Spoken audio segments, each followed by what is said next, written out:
Okay, good evening. Let's cook binagoongan. Ayan, nakakita ko ng bagoong fresh sa Philippine store. Ayan, and the baboy, and kamatis, and onion, garlic, pepper, and salt. And ito yung wala kasi akong sili. So, ayan. Yung sili ng karashi ng Japan. Ilalagay natin. Okay, that's the ingredient of binagoongang baboy. Wala akong, wala akong siling green. Kaya, yan na lang. Yan lang aking gagamitin for my binagoong baboy. Let's start. Okay, let's start. Ayan, meron na itong mantika. Dadagdagan ko na lang kasi nagprito ako dyan ng saging. So, meron pa siyang natira. So, diretso na natin yan. Unahin natin ang sibuyas kasi madaling masunog yung ginsik lang yan.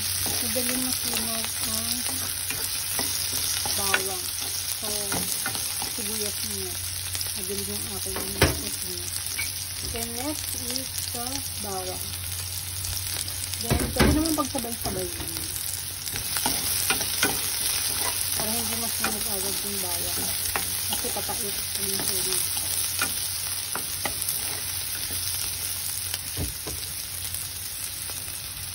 Yes.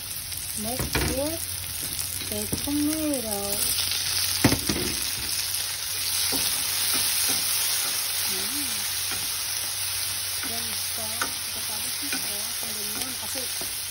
Maluluto din naman yan mamaya pagka sinalambutan natin yung baboy. So, let's put the baboy. Wait lang.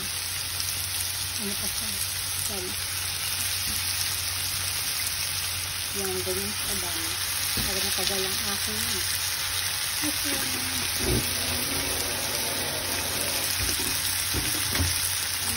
yan, kapay, and palambutin muna natin yan. Pagka medyo luto na siya, let's put water para lumambot siya. Mamaya natin ilalagay ang bagoong. Okay? Okay, let's put the bagoong na. Ako hindi kasi yun. Kunti lang ilalagay kong bagoong kasi sa ating yan. Para mag-isa na siya dyan. Kasi mas gusto ko yung pares.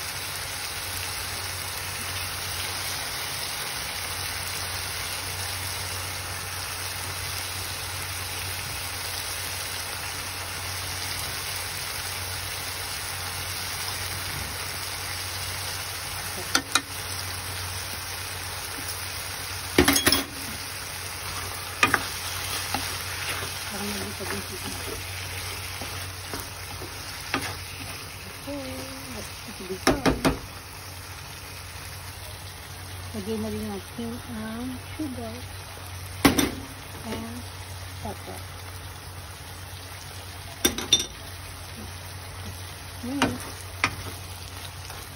Para bisa-bisa mo yung dyan.